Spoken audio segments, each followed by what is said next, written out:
Friends, welcome back to cinema explainer. ഇന്ന് നമ്മൾ 2025 പുറത്തിറങ്ങിയ സര ലാഖോ ഹോംസ് എന്ന മിസ്റ്ററി ത്രില്ലർ സിനിമയെ കുറിച്ചിട്ടാണ് നോക്കാൻ പോകുന്നത്. സിനിമയിലേക്ക് കടക്കുന്നതിന് മുമ്പ് ചാനൽ ഇതുവരെ സബ്സ്ക്രൈബ് ചെയ്യാതെയാണ് നിങ്ങൾ വീഡിയോ കാണുന്നതെങ്കിൽ ചാനൽ ഒന്ന് സബ്സ്ക്രൈബ് ചെയ്ത് തൊട്ടടുത്തുള്ള ബെല്ലൈക്കൺ ഒന്ന് അമർത്തിയാൽ ഞങ്ങൾ അപ്ലോഡ് ചെയ്യുന്ന പുതിയ വീഡിയോസ് നിങ്ങൾക്കരികിലേക്ക് ഉടനെ എത്തുന്നതായിരിക്കും. സോ നമുക്ക് ഒട്ടും സമയം കളയാതെ തന്നെ സിനിമയിലേക്ക് കടക്കാം. സിനിമയുടെ സ്റ്റാർട്ടിംഗ് സീനിൽ തന്നെ കാടിനോട് ചേർന്നുള്ള ഉപേക്ഷിക്കപ്പെട്ട ഒരു പള്ളിയാണ് നമ്മൾ കാണിക്കുന്നത്. ഈ പള്ളിയിലുള്ള ഒരു വസ്തു എടുക്കാൻ വേണ്ടി ഒരാൾ വന്നിരിക്കുകയാണ്. ഇവിടെ പെട്ടെന്ന് ചില ശബ്ദങ്ങൾ കേൾക്കുന്നുണ്ട്. അതൊക്കെ കേട്ട് അയാൾ ഭയപ്പെടുന്നുണ്ട്. ഒരു മാപ്പിന്റെ സഹായത്തോടെയാണ് അയാൾ ആ ലൊക്കേഷൻ തിരയുന്നത്. ഒരു ഘട്ടത്തിൽ ആ ലൊക്കേഷൻ കണ്ടുപിടിക്കുകയും ആ വസ്തു എടുക്കുകയും ചെയ്യുന്നു. അപ്പോഴും ചില വിചിത്രമായ ശബ്ദങ്ങൾ കേൾക്കുന്നുണ്ട്. അയാൾ പേടിച്ചു നിൽക്കുമ്പോൾ പെട്ടെന്ന് മരിച്ചുപോയ ഒരു സിസ്റ്ററുടെ രൂപം അവിടെ പ്രത്യക്ഷപ്പെടുന്നു. ഇതൊക്കെ കണ്ട് അയാൾ വല്ലാതെ ഭയപ്പെടുകയാണ്. ഇതേ സമയം ആസിഫ് എന്നൊരാൾ പോലീസിന്റെ കയ്യിൽ നിന്ന് രക്ഷപ്പെട്ടു വന്നിട്ടുണ്ട്. പോലീസ് അവനെ പിന്തുടർന്ന് വരുന്നുണ്ട്. അവനും എങ്ങനെയെങ്കിലും രക്ഷപ്പെടണമെന്ന് കരുതി ആ കാട്ടിലൂടെ ഓടുകയാണ്. ആ വസ്തു എടുത്ത വ്യക്തി കാറിൽ വരുമ്പോൾ ആസിഫ് വണ്ടിയുടെ പുറകെ ചാടുന്നു. അതുകൊണ്ട് കാറ് ബ്രേക്ക് ഡൗൺ ആവുന്നു. ഈ വ്യക്തിയും ചില ശബ്ദങ്ങൾ കേട്ട് പേടിച്ചിരിക്കുകയാണല്ലോ. അതുകൊണ്ട് തനിക്കും രക്ഷപ്പെടണമെന്ന് കരുതി അയാൾ അവിടെ നിന്ന് ഓടാൻ തുടങ്ങുന്നു. അങ്ങനെ ഓടിക്കൊണ്ടിരിക്കുമ്പോൾ പെട്ടെന്ന് ഒരു നായ വന്ന് അയാളെ ആക്രമിക്കാൻ തുടങ്ങുന്നു. ആ നായയെ കാണാൻ തന്നെ വളരെ വിചിത്രമാണ്. അത് അയാളെ ആക്രമിച്ച് കൊല്ലുകയാണ്. ഈ കഥ നടക്കുന്നത് വിദേശത്താണ്. ഇപ്പോൾ വിദേശത്ത് വിനയ് എന്ന പേരുള്ള ഒരാൾ ലഗേജുമായി ഒരു സ്ഥലത്ത് വെയിറ്റ് ചെയ്ത് നിൽക്കുകയാണ്. അപ്പോൾ പെട്ടെന്ന് ഒരാൾ വന്ന് ഇയാളെ ആക്രമിക്കാൻ തുടങ്ങുന്നു. അങ്ങനെ ആക്രമിക്കാൻ വരുമ്പോൾ ഷെർലക് ഹോംസ് എന്ന പേരിലുള്ള ഒരാൾ വന്ന് അയാളെ രക്ഷിക്കുന്നു. ഈ ഷെർലക് ഹോംസിന്റെ അസിസ്റ്റന്റ് ആണ് വിനയ്. ഇപ്പോൾ വന്ന ഷെർലക് ഹോംസ് ആ ആക്രമിക്കാൻ വന്ന വ്യക്തിയുമായി ഫൈറ്റ് ചെയ്യാണ്. രണ്ടുപേരും അങ്ങോട്ടും ഇങ്ങോട്ടും ഭയങ്കരമായി അടികൂടുന്നു.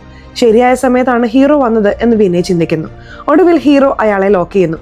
അതിനു മുമ്പ് തന്നെ പോലീസിനെ വിവരം അറിയിച്ചിട്ടുണ്ടായിരുന്നു. പോലീസുകാരും ആ സ്ഥലത്തേക്ക് വരുന്നു. ഇവനെയാണ് ലോക്ക് ചെയ്തിരിക്കുന്നത്, കൊണ്ടുപോക്കോളൂ എന്ന് ഷെർലക് ഹോംസ് പറയുന്നു. ഇപ്പോൾ ഷെർലക് ഹോംസ് വീടിനടുത്ത് എത്തുമ്പോൾ ഇന്റർവ്യൂ എടുക്കാനായി മീഡിയക്കാർ അവിടെ കാത്തു നിൽക്കുന്നുണ്ട്. ഇദ്ദേഹം അവരെ നോക്കി സംസാരിക്കാൻ തുടങ്ങുന്നു. അതായത് ഈ നഗരത്തിൽ ഒരു സീരിയൽ കില്ലർ കറങ്ങി നടക്കുന്നുണ്ടായിരുന്നു. അവൻ ഒരുപാട് പേരെ കൊന്നിട്ടുണ്ട്. അവനെയാണ് ഇപ്പോൾ പിടിച്ചു കൊടുത്തിരിക്കുന്നത് എന്ന് വ്യക്തമാവുന്നു. നിങ്ങൾ എങ്ങനെയാണ് അവനെ പിടിച്ചത് എന്നാണ് മീഡിയക്കാർ ചോദിക്കുന്നത്. അവൻ എന്താണ് കൊലപാതകങ്ങൾക്ക് അടിസ്ഥാനമാക്കുന്നതെന്ന് ഞാൻ കണ്ടുപിടിച്ചു. അതിലൂടെയാണ് പിടിച്ചത് എന്ന് അദ്ദേഹം പറയുന്നു. ആ കൊലപാതകയെ സംബന്ധിച്ച് ബ്ലൂ കളറിനോട് അവന് ഭയങ്കര ഒബ്സഷൻ ആയിരുന്നു. ആ കളർ ഡ്രസ്സ് ആരിട്ടാലും ഒരു ദാക്ഷിണ്യമില്ലാതെ അവൻ അവരെ കൊന്നു കളയുമായിരുന്നു. ഇതറിഞ്ഞിട്ടാണ് എൻ്റെ അസിസ്റ്റന്റിനെ വെച്ച് ഞാൻ അവനെ പിടിച്ചത് എന്ന് അദ്ദേഹം പറയുന്നു. അതായത് വിനയ് എന്ന പേരുള്ള അസിസ്റ്റന്റിനോട് ബ്ലൂ കളർ ഡ്രസ്സ് ഇട്ട് വരാൻ പറഞ്ഞത് ഇദ്ദേഹമായിരുന്നു. ഷെടാ, എന്നെ വെച്ചിട്ടാണോ നീ പിടിച്ചത് എന്ന് കേട്ട് വിനയ് ഭയങ്കരമായി ഞെട്ടുന്നുണ്ട്. മീഡിയക്കാർ ഇദ്ദേഹത്തെ വലിയ രീതിയിൽ പ്രശംസിക്കുന്നുണ്ട്. ഇതിനു മുമ്പും ഇദ്ദേഹം ഒരുപാട് കേസുകൾ സോൾവ് ചെയ്തിട്ടുണ്ട്. ഈ നാട്ടിൽ ഇദ്ദേഹത്തിന് വലിയൊരു പേരുണ്ട് എന്നാണ് നമ്മളെ കാണിച്ചു തരുന്നത്. ഇപ്പോൾ ഇദ്ദേഹം തന്നെ വീടിനുള്ളിലേക്ക് വരുന്നു. വിനയ് ഇദ്ദേഹത്തോട് ദേഷ്യപ്പെടുകയാണ്.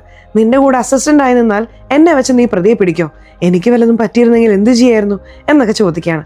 അങ്ങനെയൊന്നും സംഭവിക്കാൻ ഞാൻ അനുവദിക്കില്ല എന്ന് ഷെർലക് ഹോംസ് പറയുന്നു. ഇവർക്കൊപ്പം ഒരു സ്ത്രീയും ആ വീട്ടിൽ താമസിക്കുന്നുണ്ട്. നമുക്ക് അവരുടെ പേര് കാതറിൻ എന്ന് വിളിക്കാം. ആ കാതറിൻ ഇവർ രണ്ടുപേർക്കും കോഫി കൊടുക്കാനേ വരുന്നു. അപ്പോൾ അവരുടെ കയ്യിലെ ചില പാടുകളും മറ്റും വെച്ച് അവർക്ക് സംഭവിച്ച കാര്യങ്ങളൊക്കെ ഷെർലക് ഹോംസ് വ്യക്തമായി പറയുന്നു. ഷെർലക് ഹോംസ്, നിങ്ങൾ എങ്ങനെയാണ് ഇത്ര കൃത്യമായി കാര്യങ്ങൾ ഒബ്സർവ് ചെയ്യുന്നത് എന്ന് അവരും അത്ഭുതപ്പെടുന്നു. ഹീറോ റിലാക്സ് ചെയ്യാൻ വേണ്ടി കുറച്ച് മ്യൂസിക് പ്ലേ ചെയ്യാണ്. അപ്പോൾ വിനയ് പറയുന്നുണ്ട്, നീ നിന്റെ പാസ്റ്റിനെ കുറിച്ച് എന്നോടൊന്നും പറഞ്ഞിട്ടില്ലല്ലോ, പറയാമെന്ന് ഹീറോയും സമ്മതിക്കുന്നു. ഹീറോ ഇന്ത്യക്കാരനാണ്. അച്ഛനും അമ്മയ്ക്കും ഒപ്പം സന്തോഷമായി ജീവിക്കുകയായിരുന്നു. ഒരു ഏട്ടനും ഉണ്ടായിരുന്നു. എന്നാൽ അച്ഛനും അമ്മയും ഡിവോഴ്സ് ആയപ്പോൾ അമ്മ ഏട്ടനെയും കൂട്ടി പോയി. പിന്നെ ഹീറോയും അച്ഛനും മാത്രമാണ് അവിടെ ഉണ്ടായിരുന്നത്. അച്ഛനൊരു പോലീസ് ഓഫീസർ ആയിരുന്നു. അപ്പോൾ അതുപോലെ ഒരു കേസ് അന്വേഷിക്കാൻ അച്ഛനൊരു വീട്ടിലേക്ക് പോകുന്നു. ആ വീട്ടിൽ ഒരു സ്ത്രീ കൊല്ലപ്പെട്ടിട്ടുണ്ട്. ഇതൊരു ആത്മഹത്യയാണോ കൊലപാതകമാണോ എന്ന് അച്ഛൻ അന്വേഷിക്കുകയാണ്. തൂങ്ങി മരിച്ച നിലയിലാണ് ആ സ്ത്രീയുടെ ബോഡി ഉണ്ടായിരുന്നത്. അത് വെച്ച് മാത്രം ആത്മഹത്യയാണെന്ന് പറയാൻ കഴിയില്ലല്ലോ.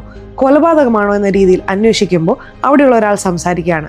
അയാൾ പറയുന്നത് ഈ സ്ത്രീയുടെ ഒരു ബന്ധുവായ പയ്യൻ ഇടയ്ക്കിടെ വന്ന് പണം ചോദിച്ച് ഭീഷണിപ്പെടുത്താറുണ്ടായിരുന്നു. അത് സഹിക്കാൻ കഴിയാതെയാവും ഇവർ ആത്മഹത്യ ചെയ്തത് എന്നാണ്. ഹീറോയുടെ അച്ഛൻ അന്വേഷണം നടത്തുമ്പോൾ ഹീറോയും അവിടേക്ക് വരുന്നു. വന്ന ഹീറോ ബോഡിയുടെ അടുത്ത് പോയി കാര്യങ്ങൾ ഒബ്സർവ് ചെയ്യുന്നു. ഇതൊരിക്കലും ആത്മഹത്യയല്ല, കൊലപാതകമാണ് എന്ന് അവൻ ചിന്തിക്കുന്നു. കൊലയാളി ശ്വാസം മുട്ടിച്ച് കൊന്നതിന് ശേഷം കെട്ടിത്തൂക്കിയതാണ്. ബോഡിയുടെ അടുത്ത് പോയി സ്മെൽ ചെയ്ത് നോക്കുമ്പോൾ അതിൽ നിന്ന് പാൻ മസാലയുടെ ഗന്ധം അവൻ കണ്ടുപിടിക്കുന്നു. അതുപോലെ കൊലയാളിക്ക് ഇത്ര പ്രായം ഉണ്ടാവും എന്നൊക്കെ അവൻ പറയുന്നുണ്ട്. കുറച്ചു മുമ്പ് നല്ലവനെ പോലെ സംസാരിച്ച ആ വലിയ മനുഷ്യനുണ്ടല്ലോ, അയാൾക്കാണ് ഈ പറഞ്ഞ കാര്യങ്ങളൊക്കെ ചേരുന്നത്. ഇവനെല്ലാം കണ്ടുപിടിച്ചല്ലോ എന്ന് അയാൾ ഞെട്ടുന്നു. സത്യത്തിൽ ഇയാളാണ് ആ സ്ത്രീയുടെ സ്വത്തിന് വേണ്ടി അവരെ കൊന്നത്. ഇയാൾ കുറച്ച് സ്വാധീനമുള്ള ആളാണ്. ഇവനെല്ലാം കണ്ടുപിടിച്ചുകൊണ്ട് ഇവനെ വെറുതെ വിടാൻ പാടില്ല എന്ന് കരുതി അയാൾ തന്റെ ഗുണ്ടകളെ വെച്ച് ഹീറോയെ പിന്തുടരുന്നു. ഹീറോയുടെ അച്ഛൻ പോലീസ് ആണെങ്കിലും ആ വലിയ മനുഷ്യനെ കണ്ട് അദ്ദേഹം ഭയപ്പെടുന്നു. കാരണം അയാളുടെ കൂടെ ഒരുപാട് ഗുണ്ടകളുണ്ട്. മകനെ എങ്ങനെയെങ്കിലും രക്ഷിക്കണമെന്ന് കരുതി അച്ഛൻ അവനെ വിദേശത്തേക്ക് കയറ്റിവിടുന്നു. അങ്ങനെയാണ് ഞാൻ ഇവിടെ എത്തിയതും ഓരോ കേസുകളായി എനിക്ക് ലഭിക്കാൻ തുടങ്ങിയതും എന്ന് ഹീറോ പറയുന്നു. ഇപ്പോൾ ശേഖർ എന്ന പേരിൽ ഒരു കഥാപാത്രത്തെ കാണിക്കുന്നു. ഇയാൾ ഒരു പ്രധാന കഥാപാത്രമാണ്. ഇയാളുടെ ഇളയച്ചനാണ് തുടക്കത്തിൽ മരിച്ചതായി കാണിച്ചത്. ശേഖർ ഇപ്പോഴാണ് ഈ സ്ഥലത്തേക്ക് വരുന്നത്. ഇയാൾ തന്റെ ഫാമിലി വക്കീലിനെ വിളിച്ച് സംസാരിക്കുകയാണ്. ഞാൻ ഷെർലക് ഹോംസ് എന്ന പേരിൽ ഒരാളെ കാണാൻ പോവാണ്, അയാളോട് സംസാരിച്ചിട്ട് ഞാൻ നിങ്ങളെ കാണാൻ വരാം എന്ന് പറയുന്നു. വക്കീലും അത് സമ്മതിക്കുന്നു. അങ്ങനെ ശേഖർ നമ്മുടെ ഹീറോയെ കാണാൻ വരുന്നു. തന്റെ പ്രശ്നങ്ങളെ കുറിച്ച് പറയാണ്. സത്യത്തിൽ ശേഖറും ഇളയച്ചനും വേറൊരു നാട്ടിലായിരുന്നു താമസിച്ചിരുന്നത്. പക്ഷെ ഇളയച്ചൻ മാത്രം സ്വന്തം നാട്ടിലേക്ക് പോയി. അവിടെ വെച്ചാണ് അദ്ദേഹം മരിച്ചത്. ഞങ്ങളുടെ പൂർവികരും ആ പള്ളിയും തമ്മിൽ ഒരു പ്രശ്നമുണ്ട്. ആ സ്ഥലത്ത് പോയാൽ ഞങ്ങളുടെ കുടുംബത്തിലുള്ളവർ മരിക്കാൻ സാധ്യത കൂടുതലാണെന്ന് ഇളയച്ചനും അറിയാമായിരുന്നു. അതറിഞ്ഞിട്ടും അവിടെയുള്ള ഒരു ബ്ലാക്ക് സ്റ്റോൺ എടുക്കാൻ വേണ്ടിയിട്ടാണ് അദ്ദേഹം പോയത്. അദ്ദേഹം മരിച്ചുപോയി. ഏതോ ഒരു നായ കടിച്ചിട്ടാണ് മരിച്ചത് എന്നാണ് പറയുന്നത്. അതുകൊണ്ടാണ് ഞാൻ വന്നത്. എന്നോട് ആ സ്ഥലത്തേക്ക് പോകരുതെന്ന് പറഞ്ഞ് ഞാൻ താമസിക്കുന്ന ഹോട്ടലിലേക്ക് എനിക്കൊരു ഭീഷണി കത്ത് വന്നു എന്ന് ശേഖർ പറയുന്നു. ആ കത്ത് ഹീറോ വാങ്ങി നോക്കുകയാണ്. അത് കൈകൊണ്ട് എഴുതിയതല്ല, ന്യൂസ് പേപ്പറിൽ നിന്ന് കട്ട് ചെയ്ത് ഒട്ടിച്ചതുപോലെ ഒരു കത്താണ്. ഇതൊക്കെ അമാനുഷികമായി നടക്കുന്നതാണെന്ന് നിങ്ങൾ കരുതുന്നുണ്ടോ എന്ന് അയാൾ ചോദിക്കുന്നു. എനിക്ക് അമാനുഷികതയിൽ വിശ്വാസമില്ല, പക്ഷെ എനിക്ക് എൻ്റെ ഇളയച്ചനെ നഷ്ടപ്പെട്ടു. ഇപ്പോൾ ആ സ്ഥലം എൻ്റെ പേരിലാണ് വരാൻ പോകുന്നത്. അതിന്റെ പ്രോസസ്സ് നടക്കുകയാണ്. അതിനു മുമ്പ് നിങ്ങളോട് സംസാരിക്കാമെന്ന് കരുതിയിട്ടാണ് വന്നത്. ഇതിന് പിന്നിൽ ആരെങ്കിലും ഉണ്ടെങ്കിൽ അത് ആരാണെന്ന് നിങ്ങൾ കണ്ടുപിടിക്കണം എന്ന് ശേഖർ പറയുന്നു. വിഷമിക്കണ്ട, ഞാൻ കണ്ടുപിടിക്കാം, ഞാൻ ഈ കേസ് ഏറ്റെടുക്കുന്നു എന്ന് ഹീറോ പറയുന്നു. ഇവരുടെ കുടുംബത്തിന് ഒരു ശാപം ഉണ്ടെന്ന് വിശ്വാസമുണ്ട്. ഇതിനു മുമ്പ് കുടുംബത്തിൽ ആരൊക്കെ മരിച്ചു എന്ന് ചോദിക്കുമ്പോൾ മുത്തച്ഛൻ, അച്ഛൻ ഇവരെല്ലാവരും മരിച്ചുപോയി എന്ന് ശേഖർ പറയുന്നു. ശേഖറിന്റെ കയ്യിൽ നിന്ന് ആ പേപ്പറുകളൊക്കെ ഇവർ വാങ്ങുന്നു. പേടിക്കാതെ പൊക്കോ എന്ന് ഹീറോയും അസിസ്റ്റന്റും പറയുന്നു. ശേഖർ അവിടെ നിന്ന് കാറിൽ കയറി പോവാണ്. ശേഖർ പോകുന്നതെല്ലാം ന്യൂസ് പേപ്പർ വായിക്കുന്ന പോലെ അഭിനയിച്ച് ഒരാൾ ശ്രദ്ധിക്കുന്നുണ്ട്. ശേഖറിനെ ഫോളോ ചെയ്യാൻ വേണ്ടി അയാളും വേഗത്തിൽ പുറപ്പെടുന്നു. ഈ കാര്യം നമ്മുടെ ഷെർലക് ഹോംസ് ശ്രദ്ധിക്കുന്നുണ്ട്. എന്തിനാണ് അവനെ ഫോളോ ചെയ്യുന്നത്? നമ്മൾ അവനെ ഫോളോ ചെയ്യണം എന്ന് ഹീറോ ചിന്തിക്കുന്നു. ഇപ്പൊ 3 പേരും കൂടി ശേഖറിന്റെ വക്കീലിനെ കാണാൻ വന്നിരിക്കുകയാണ്. വക്കീൽ പറയുന്നത് പള്ളിക്കടുത്തുള്ള ഒരു വലിയ വീട് കൂടി ഇവർക്ക് സ്വന്തമായിട്ടുണ്ട്. ആ വീടിന്റെ ഡോക്യുമെന്റ് വർക്കുകൾ തീരാറായപ്പോഴാണ് ആരോ അവനെ ഭീഷണിപ്പെടുത്തുന്നത് എന്നാണ്. അതായത് കത്തയച്ച് ഭീഷണിപ്പെടുത്തുന്നു. വക്കീൽ മുത്തശ്ശന് സംഭവിച്ച കാര്യങ്ങൾ പറയാൻ തുടങ്ങുകയാണ്. ആ പള്ളിയിൽ വിലപിടിപ്പുള്ള ഒരു വസ്തു ഉണ്ടെന്നും അത് എവിടെയാണ് ഇരിക്കുന്നത് എന്നൊക്കെയുള്ള കാര്യം മുത്തശ്ശൻ അറിയാമായിരുന്നു. അതുകൊണ്ട് മുത്തശ്ശൻ അത് മോഷ്ടിക്കാൻ വരുന്നു. അപ്പോൾ അവിടേക്ക് ഒരു സിസ്റ്റർ വരുന്നു. എന്താണ് ചെയ്യുന്നത്? ഇതൊന്നും എടുക്കാൻ പാടില്ല എന്ന് പറഞ്ഞ് തടയാണ്. മുത്തശ്ശൻ അവരോട് അപമര്യാദയെ പെരുമാറാൻ ശ്രമിക്കുകയും ഒടുവിൽ ആ സിസ്റ്ററെ അവിടെ വെച്ച് കൊലപ്പെടുത്തുകയും ചെയ്തു. അതിനുശേഷമാണ് അമാനുഷികമായ ചില കാര്യങ്ങൾ സംഭവിച്ച് മുത്തശ്ശൻ മരിച്ചത്. അതായത് ആ സ്ഥലത്ത് കാവലിനായി ഒരു നായയുണ്ട്. ആ നായയാണ് മുത്തശ്ശനെ കൊന്നത്. അതിനുശേഷം അത് എടുക്കാൻ ശ്രമിച്ച ശേഖറിന്റെ അച്ഛനെയും ആ നായ കൊന്നു. ഇപ്പോൾ ഇളയച്ഛനെയും കൊന്നു എന്ന് വ്യക്തമാവുന്നു. ഈ കാര്യങ്ങളൊക്കെ നിങ്ങൾ വിശ്വസിക്കുന്നുണ്ടോ എന്ന് ഹീറോ ചോദിക്കുകയാണ്. എല്ലാവരും വിശ്വസിക്കുന്നുണ്ട്, ഞാനും വിശ്വസിക്കുന്നു എന്ന് വക്കീല് പറയുന്നു. ഹീറോയും അസിസ്റ്റന്റും ശേഖറും കാറിൽ പോവാണ്. അപ്പോൾ ഹീറോ പറയുന്നുണ്ട്, എനിക്ക് ആ വക്കീലിന്റെ മേലെ സംശയമുണ്ട്. കാരണം ഇന്ന് രാവിലെയാണ് താൻ ഇളയച്ചന്റെ ബോഡി കണ്ടത് എന്നാണ് അയാൾ പറഞ്ഞത്. പക്ഷെ സംഭവം നടന്നതിന് തൊട്ടു പിന്നാലെ ആ ബോഡി കടന്നതിനടുത്തായി ഇയാളും ഉണ്ടായിരുന്നു. ന്യൂസുകാർ എടുത്ത വീഡിയോയിൽ ഇയാളുടെ മുഖവും പതിഞ്ഞിട്ടുണ്ട്. ഇയാൾ രാത്രി തന്നെ അവിടെ പോയിട്ടുണ്ട്. എന്തിനാണത് നമ്മളോട് മറച്ചു വെച്ചത്? അതുകൊണ്ട് ഇയാൾക്കും ഇതിൽ പങ്കുണ്ടാവാൻ സാധ്യതയുണ്ട്. ഡോക്യുമെന്റ് വർക്ക് അയാൾ വൈകിപ്പിക്കുകയാണല്ലോ, അത് വേഗം തീർക്കാൻ പറയും എന്ന് ഹീറോ പറയുന്നു. ശരിയെന്ന് ശേഖറും സമ്മതിക്കുന്നു. ശേഖർ താമസിക്കുന്ന ഹോട്ടലിലേക്ക് അവർ വരാണ്. ശേഖർ കോട്ട് അഴിച്ചു വെക്കുന്നു. അതിനെയൊക്കെ ഹീറോ നിരീക്ഷിക്കുന്നുണ്ട്. ചെറിയ കാര്യങ്ങൾ പോലും ഹീറോ സൂപ്പറായി കണ്ടുപിടിക്കുന്നുണ്ട്. നിങ്ങൾക്ക് മുടി കൊഴിച്ചിൽ പ്രശ്നമുണ്ട്, നിങ്ങൾ മിനോക്സിഡിൽ ഉപയോഗിക്കാറുണ്ടല്ലേ എന്ന് ചോദിക്കുന്നു. അതെ, നിങ്ങളെങ്ങനെ കണ്ടുപിടിച്ചു എന്ന് ശേഖർ അത്ഭുതപ്പെടുന്നു. ഇപ്പോൾ ശേഖർ പ്രധാനപ്പെട്ട മറ്റൊരു കാര്യം പറയുന്നു. ഞാൻ ഈ ഹോട്ടലിൽ വന്ന ആദ്യത്തെ ദിവസം പുതുതായി വാങ്ങിയ ഷൂസിലെ ഒരു ഷൂ മാത്രം മിസ്സായി. പിറ്റേ ദിവസം എനിക്കത് തിരികെ കിട്ടി. ഷൂ ഒരു ദിവസം മാത്രം എന്തിനാണ് മിസ്സായതെന്ന കാര്യത്തിൽ തനിക്ക് ആശയക്കുഴപ്പമുണ്ടെന്ന് അയാൾ പറയുന്നു. വേറെന്തെങ്കിലും മിസ്സായോ എന്ന് ചോദിക്കുമ്പോൾ ഒരു തൊപ്പി മിസ്സായി എന്ന് പറയുന്നു. നിങ്ങൾക്ക് ആ വലിയ വീട്ടിലേക്ക് പോകാൻ ഭയമുണ്ടോ എന്ന് ഷെർലക് ഹോംസ് ചോദിക്കുകയാണ്. ഞാൻ പറഞ്ഞില്ലേ, എനിക്കിതിലൊന്നും വലിയ വിശ്വാസമില്ല, അതുകൊണ്ട് പോകാൻ എനിക്ക് പേടിയില്ല എന്ന് ശേഖർ പറയുന്നു. നല്ല കാര്യം എന്ന് ഹീറോ അഭിനന്ദിക്കുന്നു. നിങ്ങൾ ഒറ്റയ്ക്ക് പോകണ്ട, എൻ്റെ അസിസ്റ്റന്റിനെയും കൂടെ കൊണ്ടുപോകും എന്ന് ഹീറോ പറയാണ്. ഇത് കേട്ട് അസിസ്റ്റന്റ് പേടിക്കുകയാണ്. ഞാൻ മാത്രം പോകണോ? അപ്പൊ നീ വരില്ലേ എന്ന് അവൻ ചോദിക്കുന്നു. എനിക്കിവിടെ ചില കാര്യങ്ങൾ നോക്കാനുണ്ട്, നീ തൽക്കാലം പോ, ആവശ്യം വരുമ്പോൾ ഞാൻ അവിടേക്ക് വരാം എന്ന് ഹീറോ പറയുന്നു. അസിസ്റ്റന്റിനെ കുറച്ച് പേടിയൊക്കെ ഉണ്ട്. അങ്ങനെ ശേഖർ ആ നാട്ടിലേക്ക് വന്നിറങ്ങുന്നു. ഇവരുടെ സാധനങ്ങൾ വാങ്ങാൻ വേണ്ടി ഒരു വർക്കർ വന്നിട്ടുണ്ട്. ഓണേഴ്സ് ഇല്ലാത്ത സമയത്ത് ആ വീട് നോക്കുന്നത് ഇയാളാണ്. ഓണേഴ്സിന്റെ ശല്യമൊന്നുമില്ലാതെ ഇയാളും ഭാര്യയും അവിടെ സന്തോഷമായി ജീവിക്കുകയായിരുന്നു. ഇപ്പോൾ ഓണേഴ്സ് വന്നതുകൊണ്ട് അയാൾ ഇവരെ കുറച്ച് വിചിത്രമായിട്ടാണ് നോക്കുന്നത്. അങ്ങനെ അവർ ആ വലിയ വീട്ടിലെത്തുകയാണ്. ഈ സമയം ഷെർലക് ഹോംസ് ഹോട്ടലിലെ CCTV ഫുട്ടേജ് എല്ലാം ചെക്ക് ചെയ്യാണ്. അങ്ങനെ നോക്കുമ്പോൾ നേരത്തെ ശേഖറിനെ ഫോളോ ചെയ്തവനാണ് ആ ഷൂ മോഷ്ടിച്ചുകൊണ്ട് പോയതെന്ന് മനസ്സിലാവുന്നു. ഏകദേശം 6 മണിക്കൂർ കഴിഞ്ഞപ്പോൾ ഒരു സ്ത്രീ വന്ന് ആ ഷൂ തിരികെ വെക്കുന്നു. ആ സ്ത്രീയെ ഫോളോ ചെയ്യണം എന്ന് ഷെർലക് ഹോംസ് ചിന്തിക്കുകയാണ്. ഇപ്പോൾ ഹീറോയുടെ അസിസ്റ്റന്റ് ഇവർ രണ്ടുപേരോടും സംസാരിക്കുകയാണ്. ഇവിടെയുള്ള വിശ്വാസങ്ങളെ കുറിച്ച് ചോദിക്കുമ്പോൾ, അതെ സാർ, അങ്ങനെയൊക്കെ നടക്കുന്നുണ്ട്. അവിടെ ഒരു നായ കാവലുണ്ടെന്ന് എല്ലാവരും വിശ്വസിക്കുന്നു, ഞങ്ങളും വിശ്വസിക്കുകയാണ് എന്നവർ പറയുന്നു. ഒരാൾ ഷൂ എടുത്തു, മറ്റൊരു സ്ത്രീ ഷൂ കൊണ്ടുവന്ന് വെച്ചു. ആ സ്ത്രീ ഇവിടെ ജോലി ചെയ്യുന്നവരായിരിക്കും. ഷെർലക് ഹോംസ് അവരോട് ചോദിക്കുകയാണ്, നിങ്ങളല്ലേ ഷൂ തിരികെ വെച്ചത്? ആരാണ് നിങ്ങളോടത് വെക്കാൻ പറഞ്ഞത്?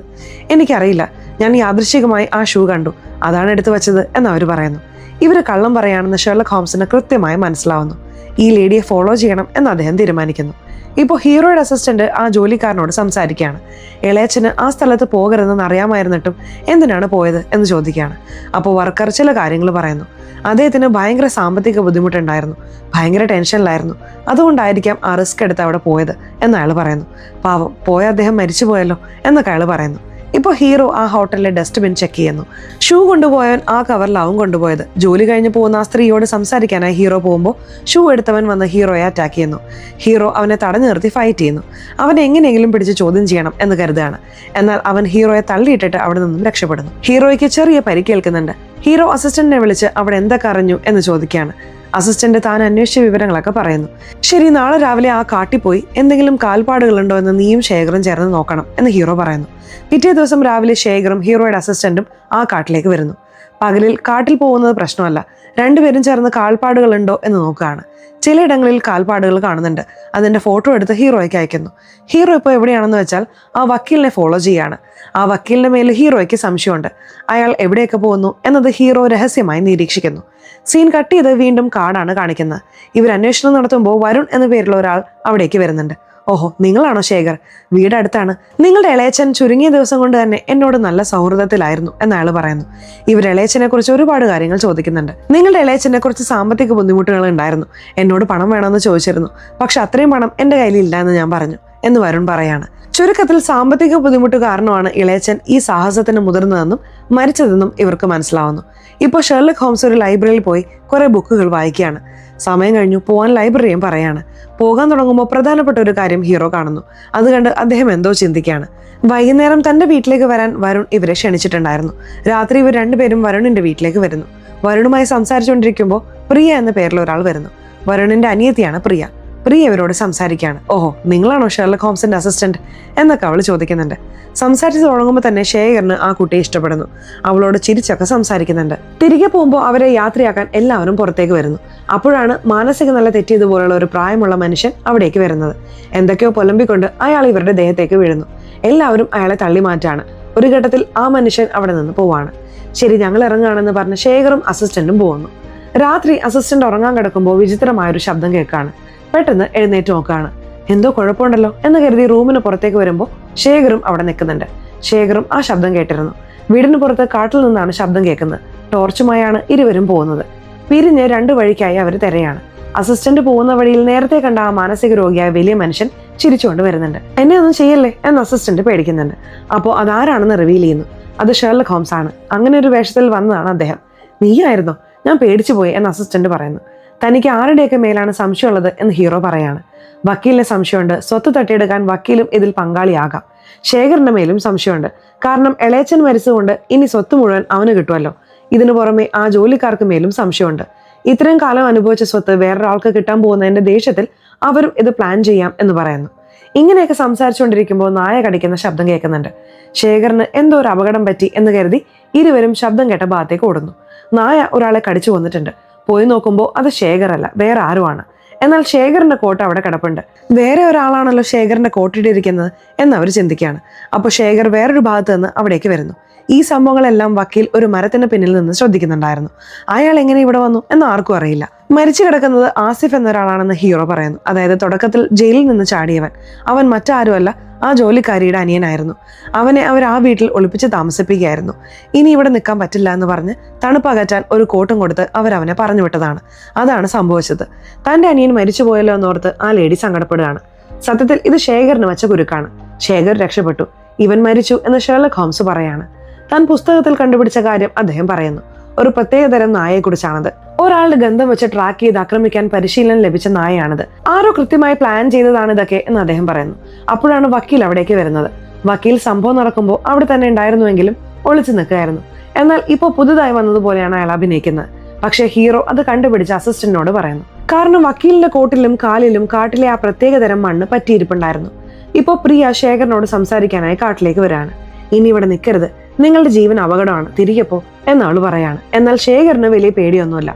എന്റെ മേൽ ഇത്രയും കരുതൽ കാണിക്കുന്നത് നിനക്ക് എന്നെ ഇഷ്ടമുള്ളത് കൊണ്ടാണോ എന്ന് അയാൾ ചോദിക്കുകയാണ്. ഇഷ്ടമാണെന്ന് അവളും പറയുന്നു. ഇരുവരും പരസ്പരം കെട്ടിപ്പിടിക്കുന്നു. ഇതിനിടയിൽ ഷെർലക് ഹോംസ് അസിസ്റ്റന്റിനെയും കൂട്ടി അവിടെ വരികയാണ്. എന്തൊക്കെയോ അവിടെ ചെയ്യുന്നുണ്ട്. എന്താണ് ചെയ്യുന്നത് എന്ന് അസിസ്റ്റന്റ് ചോദിക്കുന്നുണ്ട്. ഉപേക്ഷിക്കപ്പെട്ട ആ പള്ളി എവിടെയാണെന്ന് ഹീറോ ചോദിക്കുന്നു. അസിസ്റ്റന്റ് കാണിച്ചു കൊടുക്കുന്നു. പള്ളിക്കടുത്തേക്ക് വരുന്ന ഹീറോ പെട്ടെന്ന് അവിടെ നിന്ന് വേഗത്തിൽ ഓടാൻ തുടങ്ങുന്നു. ഒന്നും മനസ്സിലാകാതെ അസിസ്റ്റന്റും പിന്നാലെ ഓടുന്നു. ഓടുന്നതിനിടയിൽ ഹീറോ ഒരിടത്ത് വീഴാണ്. അവിടെ നോക്കുമ്പോൾ അയാൾക്ക് ഒരു വിസിൽ ലഭിക്കുന്നു. രാത്രി ആരോ വിസിലടിക്കുന്ന ശബ്ദം ഹീറോ കേട്ടിരുന്നു. അങ്ങനെ ആ വിസിൽ അയാൾ എടുക്കുകയാണ്. വരുൺ എല്ലാവരെയും വീട്ടിലേക്ക് ക്ഷണിച്ചിരുന്നല്ലോ. ഷെർലക് ഹോംസ് ഒരു പ്രത്യേക കേക്ക് വേണമെന്ന് പറഞ്ഞതുകൊണ്ട് അത് വാങ്ങി വെച്ചിട്ടുണ്ട്. ഷെർലക് ഹോംസ്, നിങ്ങളെക്കുറിച്ച് ഞാൻ കേട്ടിട്ടുണ്ട്. എന്നെക്കുറിച്ചും എൻ്റെ അനിയത്തെക്കുറിച്ചും എന്തെങ്കിലും കണ്ടുപിടിച്ച് പറയാമോ എന്ന് വരുൺ ചോദിക്കുന്നു. ഹീറോ രണ്ടുപേരെയും നന്നായി ഒബ്സർവ് ചെയ്യാണ്.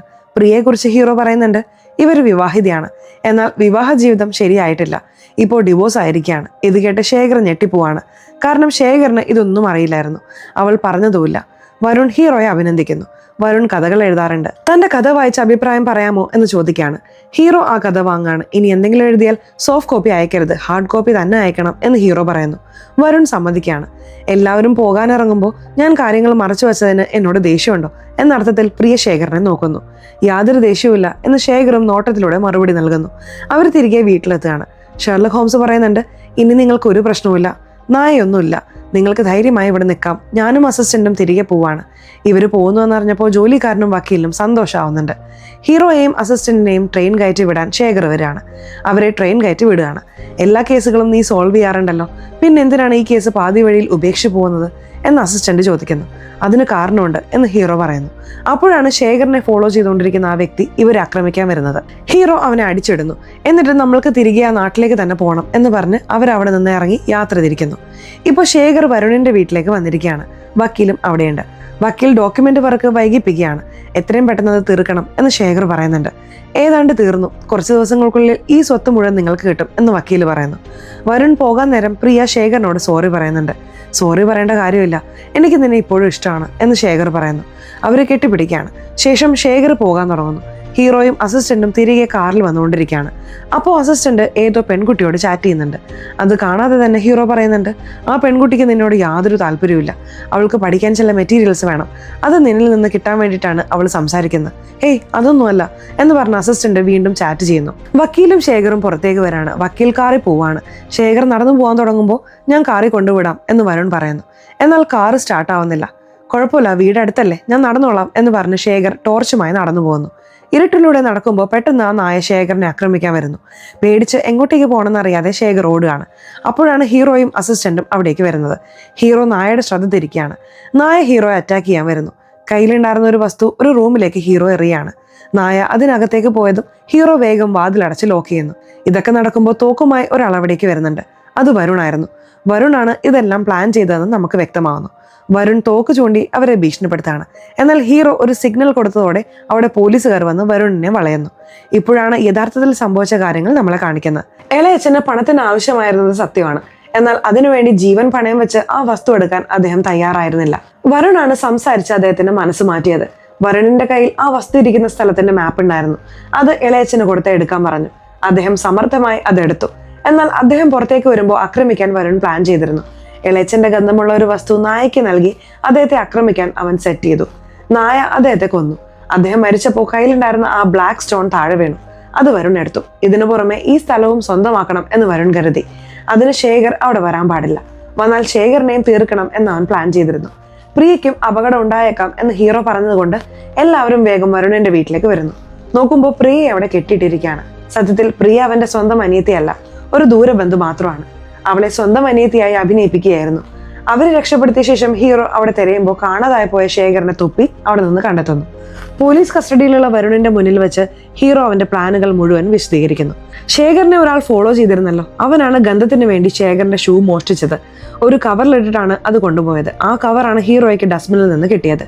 അതേ കവറിലാണ് വരുൺ തന്റെ കഥകൾ ഹീറോയ്ക്ക് നൽകിയത്. അതിൽ നിന്നാണ് ഇവനാണ് അവന്റെ ബോസ് എന്ന് ഹീറോ കണ്ടുപിടിച്ചത്.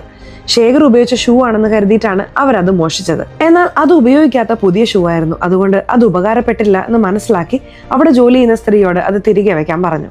അതിനുശേഷമാണ് ക്യാപ്പ് എടുക്കാൻ തീരുമാനിച്ചത്. ശേഖർ മിനോക്സിഡിൽ ഉപയോഗിക്കുന്നതുകൊണ്ട് അത് ക്യാപ്പിൽ പറ്റിയിട്ടുണ്ടായിരുന്നു. ആ ഗന്ധം വെച്ച് നായയെ കൊണ്ട് ശേഖറിനെ കൊല്ലാം എന്ന് അവൻ പ്ലാൻ ചെയ്തു. ആ ക്യാപ്പ് മോഷ്ടിച്ചത് ഇവനായിരിക്കും എന്ന് ഹീറോ അങ്ങനെ ഗസ് ചെയ്തു. അന്ന് വീട്ടിൽ വെച്ച് കേക്ക് കഴിച്ചപ്പോൾ എനിക്ക് ആ കടയിലെ കേക്ക് വളരെ ഇഷ്ടമാണ് എന്ന് വരുൺ പറഞ്ഞിരുന്നു. ആ കടയിൽ വെച്ചാണ് ശേഖറിന്റെ ക്യാപ്പ് മിസ്സായത്. അതുകൊണ്ട് വരുൺ തന്നെയാണ് അവിടെ നിന്ന് ക്യാപ്പ് മാറ്റിയത് എന്ന് ഹീറോ ഊഹിച്ചു. രാത്രി കേട്ട വിസിലടിയും വരുണിൻ്റെതായിരുന്നു. നായയെ കൃത്യമായ സ്ഥലത്ത് എത്തിക്കാൻ വേണ്ടിയിട്ടാണ് അവൻ വിസിലടിച്ചത്. താൻ തിരികെ പോയെങ്കിലേ വരുൺ ശേഖറിനെ ആക്രമിക്കൂ എന്നറിയാമായിരുന്നതുകൊണ്ടാണ് പോകുന്നത് പോലെ അഭിനയിച്ച് മാറി നിന്ന് വരുണിനെ കൈയോടെ പിടികൂടിയത് എന്ന് ഹീറോ പറയുന്നു. എങ്കിൽ പിന്നെ വക്കീൽ എന്തിനാണ് കള്ളം പറഞ്ഞത്? ആസിഫ് മരിക്കുമ്പോൾ വക്കീൽ അവിടെ തന്നെ ഉണ്ടായിരുന്നു. ആസിഫിനെ രക്ഷിക്കാൻ വേണ്ടി ചേച്ചിയും ഭർത്താവും വക്കീലിന്റെ സഹായം ചോദിച്ചിരുന്നു. വക്കീലിനെ പോയി കാണാൻ പറഞ്ഞ് അവർ ആസിഫിനെ പറഞ്ഞു വിട്ടു. വക്കീൽ അവനുമായി സംസാരിക്കാനാണ് അവിടെ വന്നത്. എന്നാൽ അതിനിടയിൽ നായ ആസിഫിനെ കൊന്നു. ഭയം കാരണമാണ് വക്കീൽ കള്ളം പറഞ്ഞത്, അല്ലാതെ വക്കീൽ ഒരു തെറ്റും ചെയ്തിട്ടില്ല. ജോലിക്കാരും ഒരു തെറ്റും ചെയ്തിട്ടില്ല. ഡോക്യുമെന്റ് വർക്കുകൾ സത്യത്തിൽ വൈകിയതാണ്, അല്ലാതെ വക്കീൽ മനഃപൂർവ്വം വൈകിപ്പിച്ചതല്ല. വരുൺ മാത്രമാണ് യഥാർത്ഥ പ്രതി. പോലീസുകാർ വരുണിനെ കൊണ്ടുപോവാണ്. പ്രിയ ഇപ്പോൾ സ്വതന്ത്രയായതായി ഫീൽ ചെയ്യുന്നു. അവൾ ശേഖറിന്റെ കൈ പിടിക്കുകയാണ്. ശേഖർ അവൾക്ക് ആശ്വാസവാക്കുകൾ പറയാണ്. ശേഖറിന് വേറൊരു സ്ഥലത്ത് തന്റെ ജോലി തീർക്കാനുണ്ട്. ഇനി ഈ എസ്റ്റേറ്റിന്റെ ഉടമസ്ഥ നീയാണ്. നീ ഇത് നോക്കി നടത്തണം. ഞാൻ എന്റെ ജോലികൾ തീർത്തിട്ട് വരാം എന്ന് ശേഖർ പറയുന്നു. പ്രിയ അത് സമ്മതിക്കുകയാണ്. ശേഖർ ഷെർലക് ഹോംസിനുള്ള ഫീസ് നൽകുന്നു. നന്ദി പറഞ്ഞിട്ട് അദ്ദേഹം അത് വാങ്ങാണ്. ഹീറോയെയും അസിസ്റ്റന്റിനെയും ശേഖർ തന്നെ കൊണ്ടുവിടുന്നു. അപ്പോഴും അസിസ്റ്റന്റ് ആ പെൺകുട്ടിയോട് ചാറ്റ് ചെയ്യുകയായിരുന്നു. പഠിക്കാനുള്ള മെറ്റീരിയൽസ് വാങ്ങാനാണ് അവൾ നിന്നോട് സംസാരിക്കുന്നത് എന്ന് ഹീറോ വീണ്ടും പറയുന്നുണ്ട്. ഏയ് അങ്ങനെയൊന്നുമല്ല എന്ന് അസിസ്റ്റന്റ് പറയുമ്പോൾ തന്നെ ആ പെൺകുട്ടി അവനോട് സ്റ്റഡി മെറ്റീരിയൽസ് ചോദിക്കുന്നുണ്ട്. ഇവൻ പറഞ്ഞത് സത്യമായല്ലോ എന്നോർത്ത് അസിസ്റ്റന്റ് ഞെട്ടിപ്പോവാണ്. ഷെർലക് ഹോംസ് ഇത് കണ്ടിച്ചിരിക്കുന്നു. അപ്പോഴും അസിസ്റ്റന്റ് അതൊന്നുമല്ല എന്ന് പറഞ്ഞ് മാനേജ് ചെയ്യാൻ നോക്കുന്നുണ്ട്. എന്നാൽ കണ്ടുപിടിച്ചല്ലോ എന്ന ഭാവത്തിൽ ഷെർലക് ഹോംസ് കളിയാക്കി ചിരിക്കുകയാണ്. ഇതോടെ സിനിമയുടെ കഥ അവസാനിക്കുന്നു. സോ സിനിമ എങ്ങനെയുണ്ടായിരുന്നു? ഇഷ്ടപ്പെട്ടോ? സിനിമയെക്കുറിച്ചുള്ള നിങ്ങളുടെ അഭിപ്രായങ്ങൾ തീർച്ചയായിട്ടും കമന്റ് ബോക്സിൽ രേഖപ്പെടുത്തണേ. അതുപോലെ ചാനൽ ഇതുവരെ സബ്സ്ക്രൈബ് ചെയ്തിട്ടില്ലെങ്കിൽ ചാനൽ ഒന്ന് സബ്സ്ക്രൈബ് ചെയ്ത് ഈ വീഡിയോ ഇഷ്ടപ്പെട്ടാൽ തീർച്ചയായിട്ടും ലൈക്ക് കൂടെ തരാൻ മറക്കല്ലേ. സോ ഇനി അടുത്തൊരു വീഡിയോയിൽ കാണുന്നവരെ ബൈ.